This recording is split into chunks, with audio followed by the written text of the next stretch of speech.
Okay, so today we are here with Dr. Gail Robertson. Gail is the president of ITEA for about 2 more months, I think. And then she's also a professor at University of Central Arkansas. Is that right? Hmm. Okay. All right, Gail. So I'm going to ask a series of questions. There's a few of them that I ask everyone that I'm doing these interviews with. So I'm going to start with one of those and just can you explain how did you know Barbara York?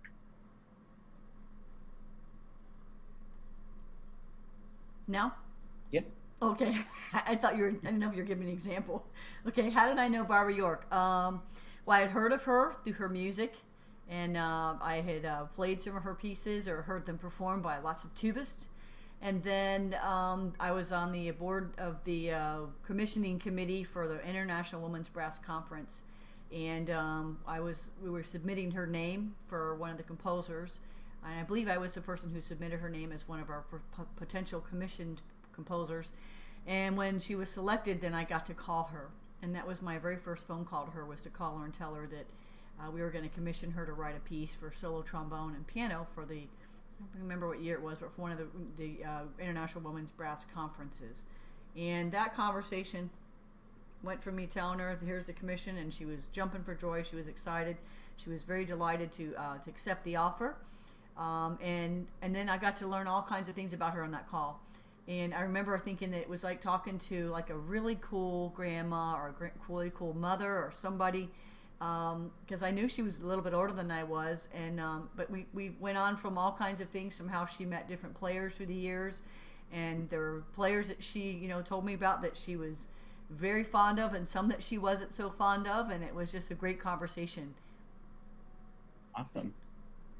Okay, so you've been involved with, I believe, three commissions and or premieres. I have down that it was Shades of Purple, which was for your school's to be euphonium ensemble, and Yes. then we have the Concerto for Euphonium, which I think was headed up by Travis Scott, Travis. but you premiered something on that, didn't The you? orchestral version with the Pershing Zone Okay, Orchestra. awesome. And then you did Talking to Myself, which you premiered. I don't think that you led the commission, but it was in honor. It was in honor of Herman E. Wallace on a double-belled euphonium. Yeah, it didn't really start out. I mean, I did lead the commission on that, but there was in the end, after it was premiered and all that, the gentleman who had headed up the whole project, where I went over to the U.S. Virgin Islands to play this piece on Herman's euphonium, he decided to send her a check for some money too, which was unsolicited, and he wanted to be a part of that. So Just briefly, who was Herman E. Wallace? he was the professor of, or a teacher on the island there in the United States Virgin Islands, where he taught for many years. He, came from the states and went back and forth, and was what got music going on the island. And a lot of the music things that are still going on today were things that he started. Apparently, he passed away at some time, and then the euphonium was sort of left. The family wasn't really taking care of it; was in neglect. So that's where Leroy Trotman, who is the man who hired me to come over to the to play on this euphonium, he got the instrument and then spent quite a bit of money on sending it off and getting it refurbished and getting it restored. And if you want a photo of this, I can share it with you after we get done here. And this instrument was so endeared to them that they wanted me to come over and play on it before they put it into not a permanent, but I guess semi-permanent museum sort of a location. And then when I told Barbara about it, she said, I want to write something for Double Bell Euphonium. And then that's where it happened. And so it came from that. Okay. So just for people that don't understand how a double bell euphonium works, I'm one of those. Can you just kind of explain what it was like learning that? If you'd already knew it, what is that thing? You want to see a Double Bell Euphonium? You don't have to show us. I mean, you can if you want, I but One right here. let's go for it. Okay, hang on one sec. Okay.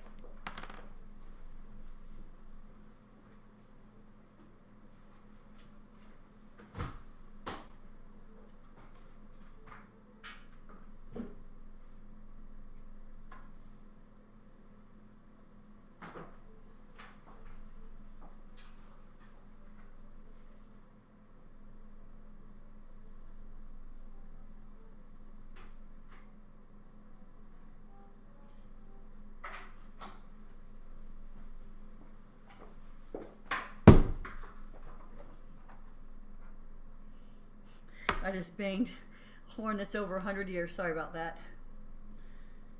You said that's over 100 years old? Yeah, this is a 1904 Holton, this Oh, one wow. here.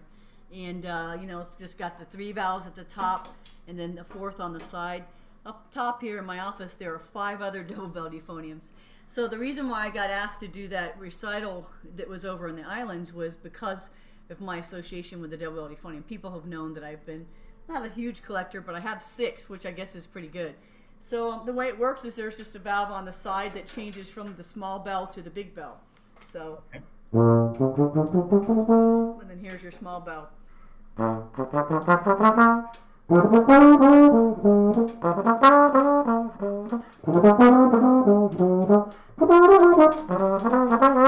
So kind of a conversation.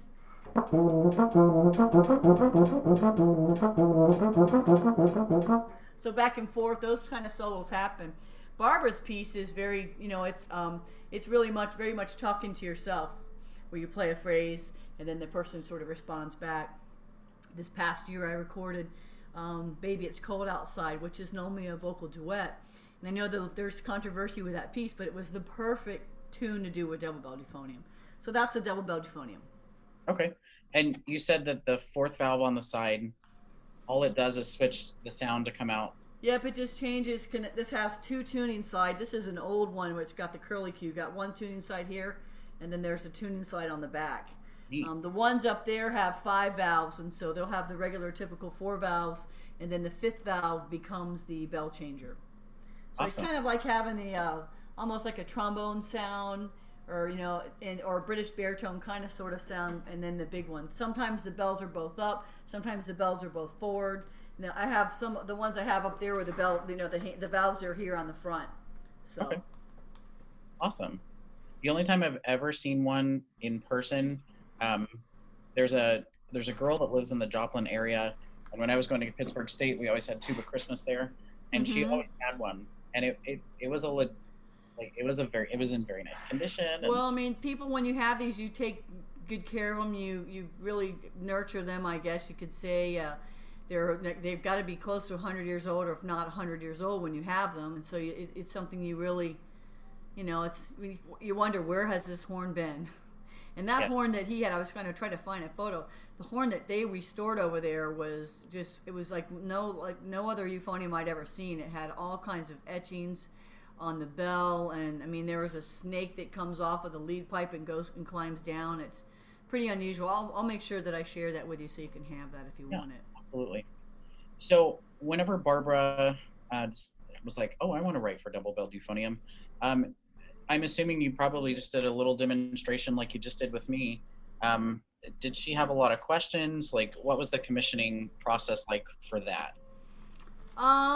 I believe she and Joe drove here. They actually drove here to check out the double bell euphonium. They made a trip here to Conway, Arkansas. It's about 4-hour drive for them. I'm not sure. And stayed a couple days, and I played the double bell euphonium and showed her. I regretted telling her about notes that were probably worse than other notes. Like on this horn here, the 1, 2, and 3 is very sharp, obviously, and that's why we've got the 4th valve and why trumpets kick their slides out. So she did write some stuff that had those B's, which you have to really work. So the challenge of playing her piece is not only the bell changes, it's tricky because you have to coordinate that, and this is the finger we normally use for 4th valve, which is C or whatever. So you had to get used to doing that, and it was also very hard because she wasn't really sure what you could do with it, so she just kind of took a chance on it. And I really had to. We only changed maybe a couple things on that piece because I thought she did a really good job with that. Awesome.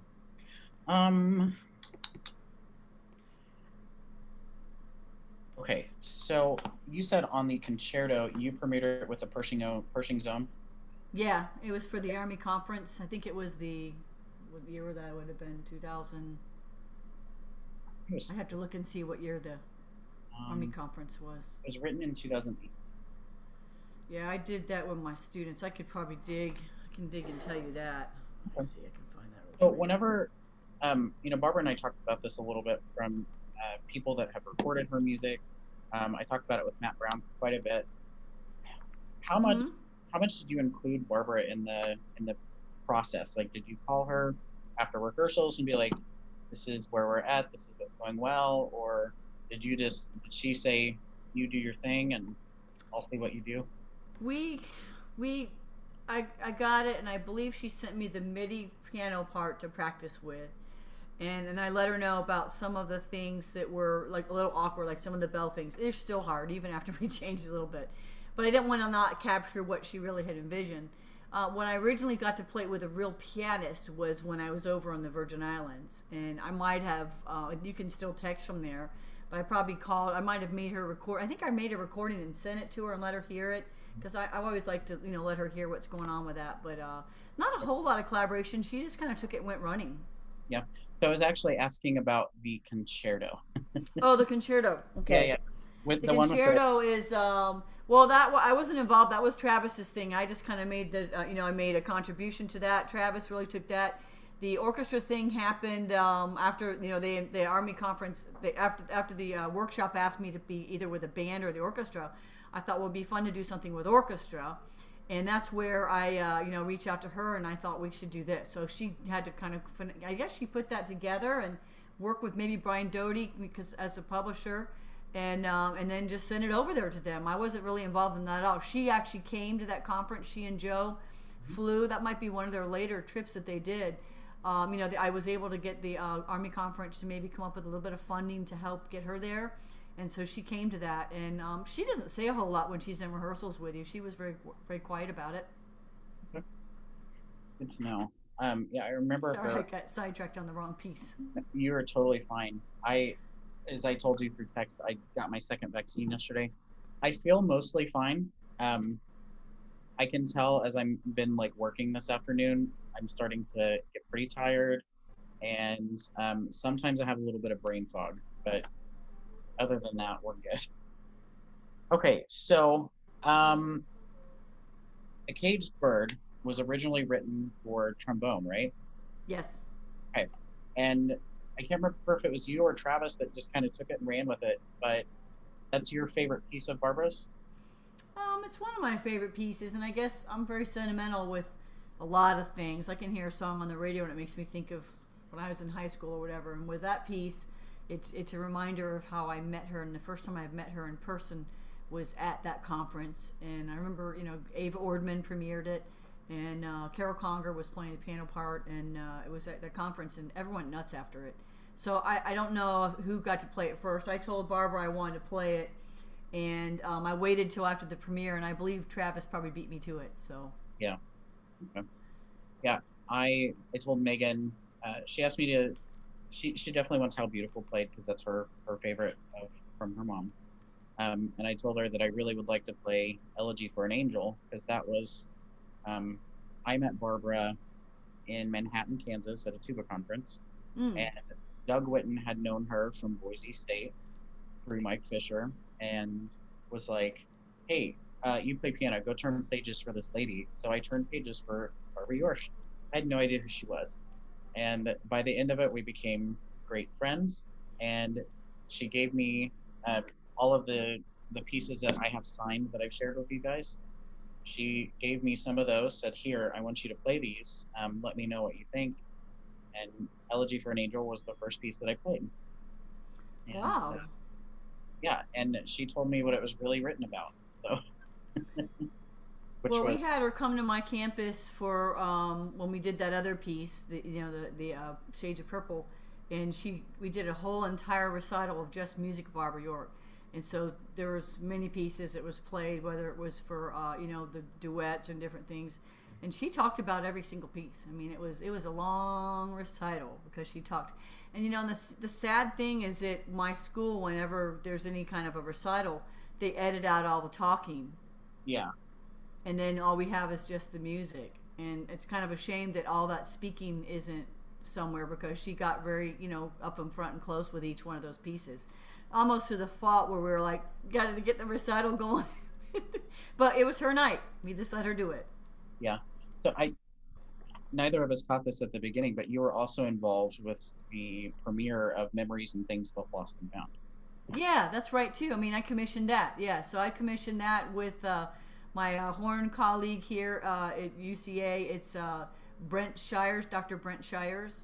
He teaches the French horn, and he was invited to play, or he wanted to write a proposal to play at the horn workshop that was in L.A. And I'm not sure exactly what year that was either, but I can give you all this information later if you want. But so he wanted to collaborate, and I figured he was just putting me on the program so he'd have something unique and different. And it was. I think I was one of the only euphonium players there, and I played at the horn workshop this past a couple weeks ago, a virtual one. I was the only euphonium player there too. I did run into someone that played tuba there, but so we wrote it. She wrote it for that, and we played it at that workshop, at that conference, and we just recorded it recently, and it was played again, and it works great. It's very typical Barbara. The conversation between the two instruments and the piano is just great supporting. Yeah, I think I met Brent Shires at Blue Lake Fine Arts Camp. Yep. Remembering correctly. Yeah. Yep. Yeah. I don't remember when I met you. I think it was probably through Barbara. Yeah, I don't know. I never knew who you were when she would talk about you. Yeah. And I knew. and then when we had those video sessions, that's when I think I might have seen you first. Yeah. I knew who you were because you're Gail Robertson. Oh no. So famous. Okay. So that's kind of all the questions. We've kind of touched on all the pieces. And do you have any advice for euphonium players that are looking into playing Barbara York's music? Anything that might help them? Well, it's always some of the favorite music that people will want to hear on the recital, and it's always great because it's not it's very I don't want it kind of has a form to it that where you can hear Barbara's piece, any piece of her music one time, but by the end of the first time you've heard it, you feel like you know it because she has that ability to bring back things. Like I think it's not a rondo form, but there's some ideas that comes back. And so when you're learning those pieces by her, you have to be very careful to not take it for granted. There's always something that's hard that you're not expecting. Yes. And like in the Caged Bird, one of the hardest moments is you're playing all the stuff, and then out of the blue comes that F sharp, and it's like you don't want to miss that because it's the big moment at the very end. It's not like a ridiculous high note. It's just the leap of that, and when you get to it. So I would say don't take it for granted. And then one of the things that Barbara always said is that the pianists never really looked at her stuff. They just looked at it like it wasn't hard, and then she said they never did a good job of it. So I would say just make sure the pianist has the music ahead of time too, because there's traps. Yeah, I completely agree. Barbara is a great person to program on every single recital, and she has a few pieces that can fill your big pieces. But most of them are going to be this song or the piece that everyone's like, I just loved that, blah blah blah. And it's always a favorite on the program. Yeah, and they won't talk about anything else. Yeah. All right. It is almost always one of the people's favorite pieces. My mom has always admired her music, anytime, and it's played a lot. I was in the drawer earlier today pulling out through the tunnel and all those different places. One of my their students just getting ready to look at something, and I've made it a requirement here at UCA just that everyone has to play something that's by a minority composer from now on any recitals. Good for you. All right. So I ask everyone this question, and technically you've already answered it because I was on that interview with you with her. But I'm going to ask again. What do you think Barbara York's legacy is?